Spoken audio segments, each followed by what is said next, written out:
ছায়া ঘেরা বাড়ি। গ্রামের নাম রূপনগর। চারিদিকে সবুজের সমারোহ আর পাখপাখালির কিচিরমিচির। দিনের বেলায় এই গ্রামকে এক টুকরো স্বর্গ মনে হলেও সন্ধ্যা নামলেই যেন তার রূপ বদলে যেত। হালকা কুয়াশার চাদরে ঢেকে যেত চারদিক, আর সেই সঙ্গে শুরু হতো এক অদ্ভুত নিস্তব্ধতা। এই নিস্তব্ধতার কারণ ছিল গ্রামের শেষ প্রান্তে দাঁড়িয়ে থাকা এক পুরনো ভাঙা জমিদার বাড়ি। এই বাড়িটি নিয়ে গ্রামের মানুষের মুখে মুখে ফিরত নানা গল্প।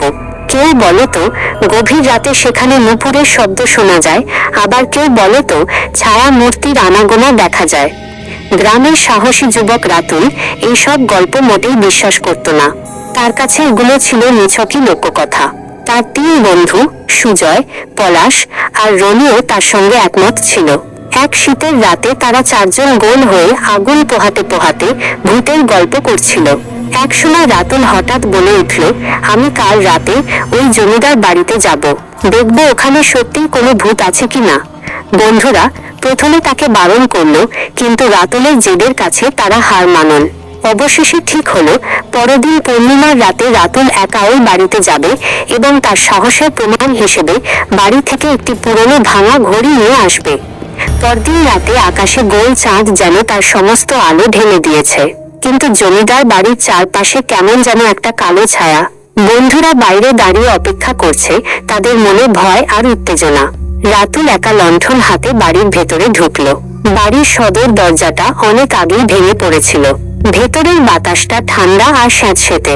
চারিদিকে মাকড়সার জাল, ধুলো আর বাদুড়ের গন্ধ। রাতুল দেখল একটা বিরাট হল ঘরে অনেক পুরনো আসবাবপত্র ছড়িয়ে আছে।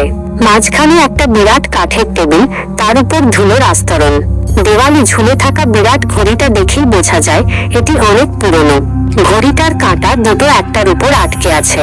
রাতুল ঘড়িটার কাছে যেই না এগিয়ে গেল, হঠাৎ মনে হলো কে যেন তাকে দেখছে।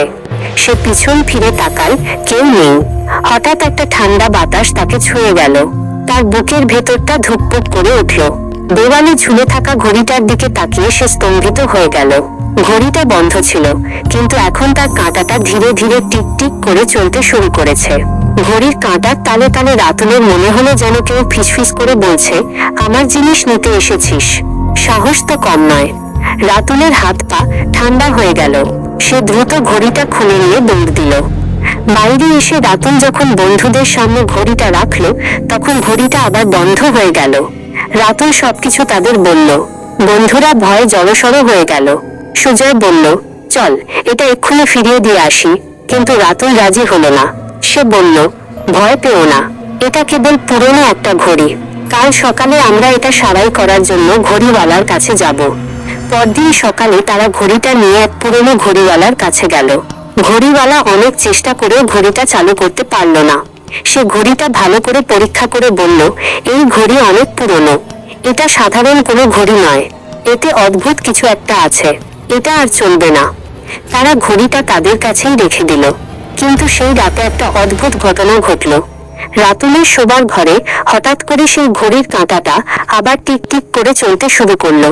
সারা বাড়িতে ঘড়ির শব্দ যেন বাজতে লাগলো।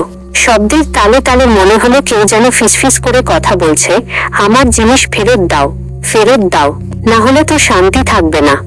রাতুল এবং তার বন্ধুরা ভয়ে কাঁপতে লাগলো। তারা বুঝতে পারলো যে তারা অনেক বড় ভুল করেছে। পরদিন সকালেই তারা সেই ঘড়িটা আবার জমিদার বাড়িতে ফিরিয়ে দিয়ে এলো। যখন তারা ঘড়িটা আগের জায়গায় রাখলো, তখন সব শব্দ থেমে গেল। সেই থেকে আর কেউ জমিদার বাড়িতে যাওয়ার সাহস করেনি। রাতুল এবং তার বন্ধুদের মুখে শোনা এই গল্প রূপনগর গ্রামের আরো একটা ভূতের গল্প হয়ে গিয়েছিল। তাদের বিশ্বাস, ওই বাড়িতে জমিদার বাবুর অতৃপ্ত আত্মা এখনো তার প্রিয় ঘড়িটার পাহারা দিচ্ছে। যদি তুমি অন্য কোনো ধরনের গল্প শুনতে চাও, তবে আমাকে জানাতে পারো।